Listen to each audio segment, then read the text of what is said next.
તમે લોકો આ દૂધીને કઈ દૂધી કહો છો? આપણે ચોકલેટ પણ કટ કરી દીધી છે ઝીણી ઝીણી. કોકો જેવો દેખાય છે ને, ઇવનિંગ સ્નેક કરવા માટે કે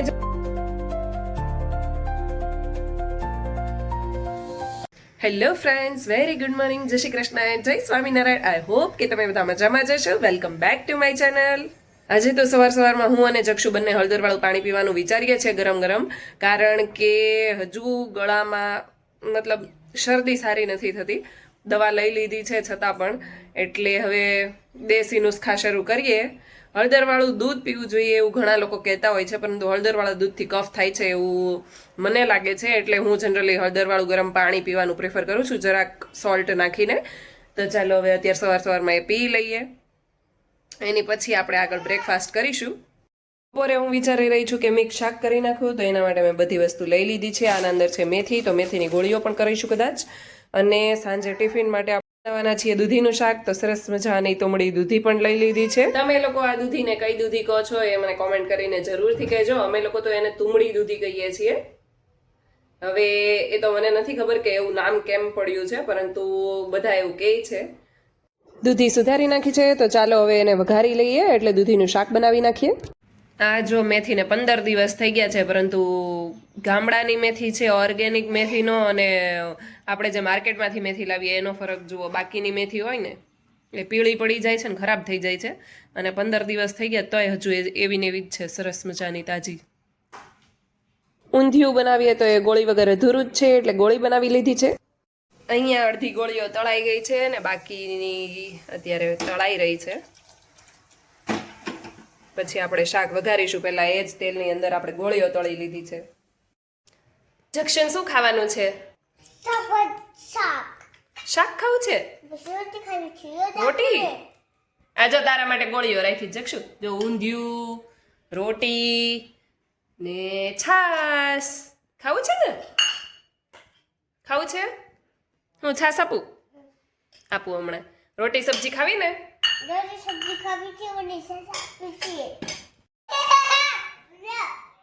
શું કેમ મસ્ત છો? રૂસ્ટર પકડાઈ ગયું છે આમાં? કોણે પકડ્યું રૂસ્ટરને? રોડ ઉપર રૂસ્ટર આવી ગયું, પોલીસે પકડી લીધું. અહીંયા આઈસ્ક્રીમનું ઉકળવા મૂકી દીધું છે દૂધ, અને આપણે ચોકલેટ પણ કટ કરી દીધી છે ઝીણી ઝીણી. એ હવે એની અંદર એડ કરી દઈશું, એટલે જે ગરમ દૂધ થાય ચોકલેટ વાળું જ થાય. અને પછી આપણે બીટ કરશું અને ચોકલેટ ફ્લેવરનો આઈસ્ક્રીમ બનાવી લેશું. આના અંદર આપણે નાખી દીધી છે 8 ચમચી ખાંડ. 1 બાટલી ઉપર દૂધ છે, એટલે 1.5 બાટલી જેટલું હશે કદાચ. અને કોકો પાવડર નાખ્યો છે, ને આ રીતની ચોકલેટ નાખી છે. એ બધું જોડે મિક્સ ઉકળે છે. ધીમે ધીમે ગરમી પડવાની શરૂ થઈ ગઈ છે, એટલે અને અમને શરદી પણ સારી નથી થતી, એટલે મેં વિચાર્યું કે હવે ગરમીની શરદી હોય કે ઠંડીની શરદી હોય, એકવાર આઈસ્ક્રીમ ખાઈને જોઈ લઈએ. એટલે જક્ષુને પણ ખવાય, એટલે મેં ઘરે જ આઈસ્ક્રીમ બનાવી લીધું છે, નહીંતર તો બહારથી પણ લઈ આવત. એટલે અત્યારે ઉકળવા માટે મૂકી દીધું છે. જો તમારે આઈસ્ક્રીમની ફૂલ રેસીપી જોઈતી હોય તો મારી યુટ્યુબ ચેનલ ઉપર આવી ગઈ છે. એટલે કોર્નફ્લોર, GMS, CMC એ કેટલું નાખવું એ એની અંદર મેં મેન્શન કરેલું જ છે. તો તમારે ચોકલેટ વાળું બનાવવું હોય તો તમે એની અંદર ચોકો ચિપ્સ એડ કરી શકો છો, કોકો પાવડર એડ કરી શકો છો, ચોકલેટ જે આવે છે ડાર્ક કમ્પાઉન્ડ એને બારીક બારીક કાપીને એ એડ કરી શકો છો. સ્ટ્રોબેરી વાળું બનાવવું હોય તો જે સ્ટ્રોબેરીનું મેપ્રોનું સિરપ આવે છે એ નાખી શકાય. એવી રીતે બધા અલગ અલગ આપણે બનાવી શકીએ છીએ. તો ચાલો હવે ઉકાળી લઈએ દૂધને, અને પછી આપણે ફ્રીઝ કરી દેવાનું છે. એકદમ જામી જાય પછી આપણે એને બહાર કાઢીશું, અને જે બીટર આવે આઈસ્ક્રીમ બીટર એનાથી બીટ કરવાનું છે. એની ફૂલ રેસીપી આવી જ ગઈ છે, તમે ત્યાંથી જઈને જોઈ લેજો. ડાર્ક કમ્પાઉન્ડ નાખી છે તો એકદમ કોકો જેવો દેખાય છે ને, સરસ મજાનું આપણું કલર આવી ગયો છે. જોકે કોકો પાવડર પણ અહીં નાખ્યો છે આપણે, અને ડાર્ક કમ્પાઉન્ડ ચોકલેટ પણ નાખી છે. સરસ મજાનો કોકો જેવું બની ગયું છે. જો તમારે ખાલી કોકો બનાવવો હોય ને તો એના અંદર GMS અને CMC નહીં નાખવાનું. અને જે કોકો પાવડરનું પેકેટ, ઇન્સ્ટન્ટ કોકો પાવડરનું પેકેટ જ આવે છે, તમારે જોવું હોય તો હું તમને ફ્રી થઈ જાઉં એટલે બતાવીશ. દૂધની અંદર એડ કરી દેવાનું. તમને એવું લાગે કે બહુ કોકો ઘાટો નથી લાગતો તો થોડું એવું દૂધની અંદર કોર્નફ્લોર એડ કરી દેવાનું અને પછી જે આ ગરમ થતું હોય કોકો પાવડર વાળું દૂધ એના અંદર નાખી દેવાનું એટલે કોકો જો આપણો સરસ મજાનો થોડો ઘાટો થઈ જાય. જો કે આમ તો કોકો એટલો સ્વીટ ના હોય, પરંતુ જો કોઈને સ્વીટ ખાવાની આદત હોય તો તમે થોડી ખાંડ પણ એડ કરી શકો છો.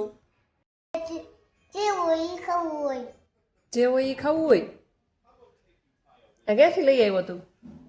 અહીંયાથી. નાઈફથી કાપવાનું, સ્પૂનથી કાપવાનું ન હોય. નાઈફ ક્યાં ગઈ? ક્યાં નાખી દીધી? સોફા નીચે નાખી દીધી છે. હવે બનાવો તો ખરા. બનાવો. જોડે જોડે ટીવી જોવાનું કામ શરૂ છે. આજે કેટલા ટાઈમ પછી હું ને જક્ષુ આવી ગયા છીએ બાલ્કનીમાં ઇવનિંગ સ્નેક કરવા માટે. કે જક્ષુ એપલ બોર ખાવાના છે. જક્ષુને અહીંયા બાલ્કનીમાં બેસીને બહારનું જોતા જોતા ખાવાની બહુ મજા આવે છે. એટલે અમે લોકો પહેલા તો મોટા ભાગે રોંઢે નાસ્તો કરવા માટે અહીંયા જ બેસતા હતા, પરંતુ હમણાં થોડા ટાઈમથી નહોતા બેસતા. પણ આજે બાલ્કની મેં ધોઈ નાખી એટલે મેં વિચાર્યું કે આજે એકદમ ક્લીન છે તો અહીંયા બેસીએ. નહીતર સવારે ક્લીન કરી હોય પરંતુ બપોર થતા થતા સુધીમાં થોડી ઘણી ડસ્ટ આવી જાય એટલે રોંઢે ના બેસી શકીએ. ચોમાસું હતું ત્યારે બેસતા હતા. અત્યારે હવે પાછી મેં બપોર વચ્ચે જ ધોઈ છે એટલે મસ્ત ક્લીન છે. અત્યારે વાગી ગયા છે અને અત્યારે આપણી પાસે ટાઈમ છે તો આજે વૃષભ પણ નથી અને હું અને જક્ષુ બંને જ ઘરે છીએ. તો ચાલો અત્યારે જક્ષુનું સ્કૂટર પણ આવી ગયું છે તો સ્કૂટર લઈને જક્ષુને નીચે રાઉન્ડ મારવા માટે લઈ જાઓ. હમણાં ઘણા ટાઈમથી રાઉન્ડ મારવા માટે એને નથી લઈને ગઈ. અમે આવી ગયા છીએ નીચે અને જક્ષુની સાથે એના ફ્રેન્ડ્સ પણ સાયકલ લઈને આવી ગયા છે, સાયકલ અને સ્કૂટર. તો એને રમવાની મજા આવશે. અહીંયા આટલામાં જ ચલાવવાનું.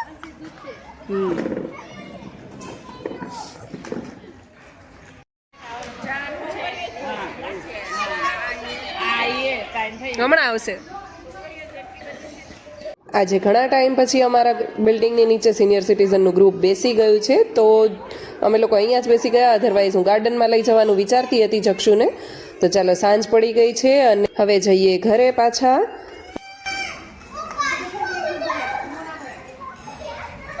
નીચે જઈને ઉપર આવી ગયા છીએ. 7 વાગી ગયા છે તો ચાલો હવે હજુ તો મારે બહુ બધું કામ છે, કેટલા દિવસથી પેન્ડિંગ હતું એ બધું આજે પતાવવાનું વિચારું છું. કેમ કે અત્યારે રસોઈ પણ નથી બનાવવાની, બપોરે ટિફિન જતું રહ્યું છે એટલે સાંજની રસોઈ પણ મારી બની ગઈ છે. તો ચાલો હવે ફટાફટ જેટલું થાય એટલું આજના દિવસમાં પતાવવાની કોશિશ કરીશું. ફુદીનો, ધાણા, મરચા, મરચી અને આદુ બધું જ કાઢી લીધું છે. આદુ મરચીની પેસ્ટ કરીને ભરવાની છે. આપણે ઉપવાસનો હાંડવા માટેનો લોટ દળી નાખ્યો છે આપણે ઘરે જ. તો ચાલો એ મૂકી દઈએ. અત્યારે ઝાર કાઢ્યો છે તો આપણે આટલું બધું કામ આદર્યું છે. ફાઇનલી હવે આ છેલ્લું કામ હતું. આપણે મરચા બનાવી દીધા છે કુરિયાવાળા. મને તો બહુ ભાવે છે. તો આને સારી રીતે હમણાં હલાવી નાખીશું. સરસ મજાનો સફેદ સફેદ માખણ ઉતારી લીધું છે. જમી લીધું છે અને ઓલમોસ્ટ બધું જ કામ પતી ગયું છે.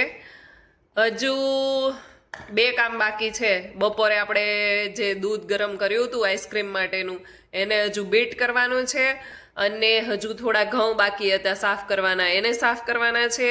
કેમ કે અડધા ગઈકાલે કરી નાખ્યા હતા, અડધા હજુ બાકી છે અને હવે એને કાલે તપાવી દઈશું. તો ચાલો હવે ઘઉં સાફ કરવાનું તો દિવસે જ થશે એટલે અત્યારે આપણે આઈસ્ક્રીમને બીટ કરવાનું કામ કરી દઈએ એટલે કાલ થાય ત્યાં સુધીમાં આપણું આઈસ્ક્રીમ થઈ જાય રેડી. અને પછી હવે તો ધીમે ધીમે ગરમી શરૂ થઈ ગઈ છે તો આઈસ્ક્રીમ તો ખાવું જ પડે ને.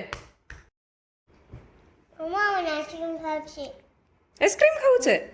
અત્યારે મમ્મા બનાવી નાખે ને એટલે કાલ થાય ત્યાં સુધીમાં ફ્રીઝ થઈ જશે પછી કાલે ખાવાનું. કે હા કાલે મમ્મા આપશે. શું? એ થોડું કાચે કાચું ખવાય બેટા.